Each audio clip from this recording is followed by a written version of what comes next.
আরাম আছে। আসসালামু আলাইকুম, নমস্কার। আহ, আমি একটা কথা কব খুঁজিছোঁ যে এই যে বর্তমান যিটো দিনের কণ্ডিশ্যন, আমি ঘৰত থাকিব পৰা নাই,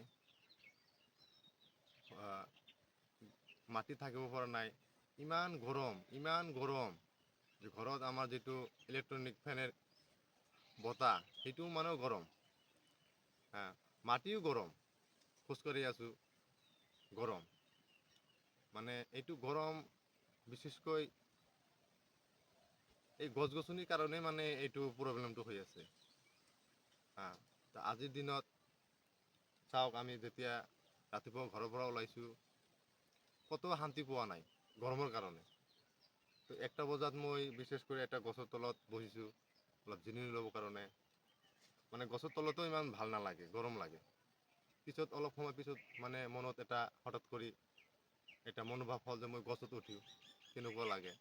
পিছত গছত উঠিলোঁ, মানে গছত উঠি পিনে এনেকুৱা লাগিছে ভাল, মানে গছৰ ছাঁটো, গছৰ মানে বতাহটো এনেকুৱা লাগিছে। মোটামুটি 3 ঘণ্টামান সময় আমি ইয়াত বহি থাকিলোঁ। মানে ইয়াৰ পৰা আৰু নামিবলৈ মন নাযায়, মানে আৰু থাকিম মানে এনেকুৱা মনোভাৱ হৈ আছে। তথাপিও নামিব লাগিব মানে। আৰু এই কথাখিনি এটাই কথা মই ক'ব খুজিছোঁ যে গছ এনেকুৱা এটা উপকাৰী জীৱ যে আমি সকলোৱে যিমান মানুহ আছোঁ, এটা ঘৰত যদি 5জন মানুহ আছোঁ বা 6জন মানুহ আছোঁ বা 3জন মানুহ আছোঁ, তে প্ৰত্যেকজন মানুহে ঘৰত প্ৰতিজন মানুহে এজন এজনকৈ এটাকৈ গছ লগাব। কাৰণ আমি ভালকৈ জীয়াই থকাৰ কাৰণে। কাৰণ গছে আমাক অক্সিজেন দিয়ে।